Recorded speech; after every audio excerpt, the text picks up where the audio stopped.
Kemudian setelah si jabang bayi lahir, maka sambutlah bayi itu dengan rasa gembira dan syukur kepada Allah Subhanahu wa taala. Dan awalilah kehidupannya dengan melaksanakan sunnah-sunnah Nabi terhadap bayi. Di antaranya yang pertama, memberikan nama yang baik seperti Abdullah, Abdurrahman, nama para nabi dan rasul, nama orang-orang soleh, dan nama-nama yang baik lainnya. Yang kedua, mencukur rambutnya, lalu bersedekah dengan perak seberat bobot rambut yang dicukur. Ya, perak ya, bukan emas tapi perak. Ditimbang berapa berat rambut bayi tersebut, kemudian disedekahkan perak seberat rambut bayi yang ditimbang itu. Kemudian mentahnik bayi, yaitu mengulum buah kurma, kemudian mencicipkannya ke mulut si bayi. Ini untuk merangsang dia untuk bisa memakan makanan, ya, ataupun menyusu, dan ini juga bermanfaat ya bagi si bayi. Maka dari itu Nabi SAW melakukannya dan menganjurkan kita untuk melakukannya. Kemudian yang keempat, menyembelih hewan, yaitu kambing, itu akikah, mengadakan akikah.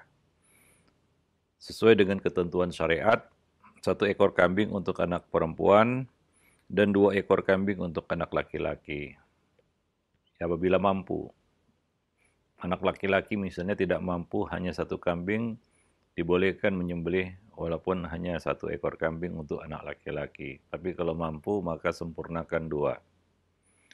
Tidak ada batasan umur di sini kambingnya, ya.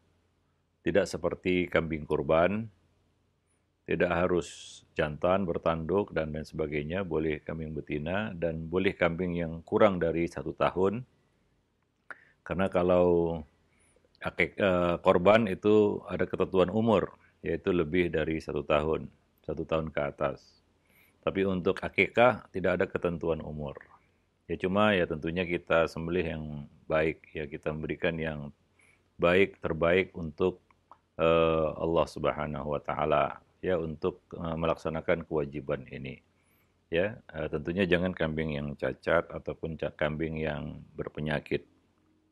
Disembelih pada hari ke-7 kalau mampu, kalau tidak mampu hari ke-14 atau paling lama hari ke-21 setelah kelahiran si anak. Berdasarkan hadis yang sahih dari Nabi SAW. Apabila lewat dari waktu-waktu itu, sebelum waktu itu atau sesudah waktu itu ataupun di luar waktu itu, apakah terhitung akikah? Ya, di sini ada perbedaan pendapat di kalangan ulama.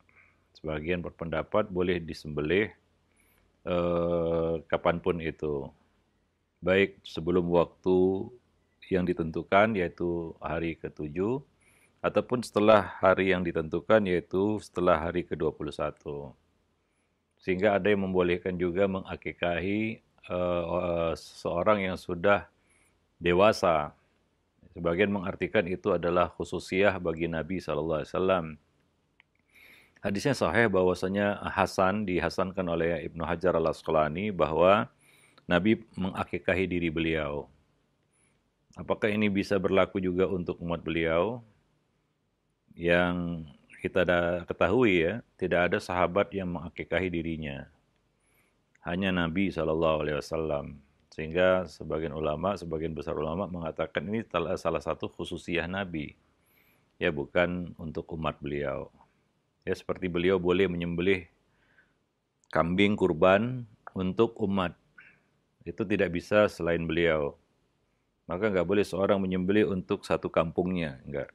Atau untuk satu negaranya, tidak. Yang dibolehkan bagi kita adalah menyembelih hewan kurban untuk keluarga kita saja. Bukan untuk orang lain atau satu kampung atau satu negeri. Yang boleh itu hanya Nabi SAW menyembelih kurban untuk umat beliau. Yang tidak berkurban itu disembelih dengan sembelihan Nabi SAW.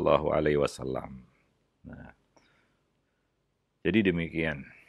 Ya, intinya adalah itu itu mungkin khususiyah Nabi Shallallahu Alaihi Wasallam, ya, bukan untuk umat beliau. Bahwa mengakikahi diri setelah dewasa yang belum diakikahi itu khusus untuk Nabi Shallallahu Alaihi Wasallam, bukan untuk umatnya. Dan sebagian mengatakan, berpendapat bahwa ketentuan yang disebutkan Nabi itu harus dipatuhi, yaitu hari 7, 14, dan 21.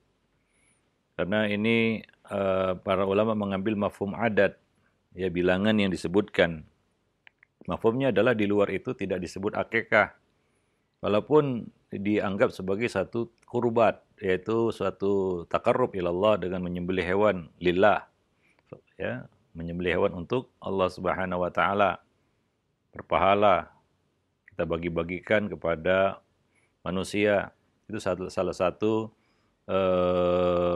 amal soleh, yaitu menyembelih hewan untuk dibagi-bagikan. Hanya saja untuk akikah itu sudah ditetapkan waktunya 7, 14, dan 21 hari, ya, di dalam hadis yang sahih. Maka kita ikuti ketentuan tersebut. Sebab kalaulah boleh kapan saja, maka tidak ada makna dari penyebutan hari tersebut. 7, 14, 21 tidak ada artinya kalau lewat tanggal itu atau lewat ketentuan itu boleh. Misalnya 1 bulan, 4 bulan, 5 bulan, 6 bulan, bebas. Maka tidak ada makna pembatasan 7, 14, 21. Ya. Maka lebih selamat, ya, lebih kepada kehati-hatian, ihtiyati, kita mematuhi dan mengikuti penanggalan yang disebutkan Nabi Shallallahu Alaihi Wasallam tersebut. Dan akikah ini hukumnya wajib bagi yang mampu dan gugur bagi yang tidak mampu.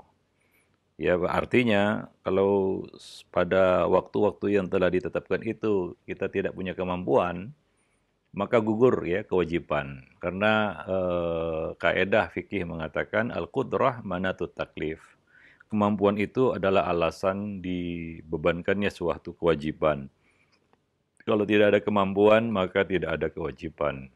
Itulah sifat syariat kita. Demikian juga akikah ini, kalau waktu-waktu yang ditentukan itu kita tidak mampu, maka gugur kewajiban atas kita. Ya, tidak ada lagi kewajiban, ya, apabila memang kita tidak mampu. Nah, demikian, ya. Oleh karena itu, ya, bagi yang punya kelapangan rezeki, ya, hendaklah dia menyembelih hewan akikah sebagai ungkapan rasa syukur atas kelahiran bayi tersebut. Ya, karena seorang bayi tergadai sampai disembelih akikahnya. Bagi yang mampu tentunya. Yang tidak mampu, ya, Allah tidak membebani, la yukallifullahu nafsan illa wus'aha. Allah tidak membebani satu hambanya, ya, setiap hamba, ya, kecuali menurut kemampuan yang dimilikinya. Ya, mudah-mudahan dengan melaksanakan dan menerapkan sunnah-sunnah ini, itu menjadi awal yang baik dalam kehidupan anak tersebut. Ya, mudah-mudahan, ya, kita bertawasul dengan amal soleh kita ini, mudah-mudahan anak ini bisa menjadi anak yang soleh atau solehah. Ya, karena dia diawali hidupnya dengan mengamalkan sunnah-sunnah Nabi terhadap bayi tersebut. Wallahu a'lam bishawab.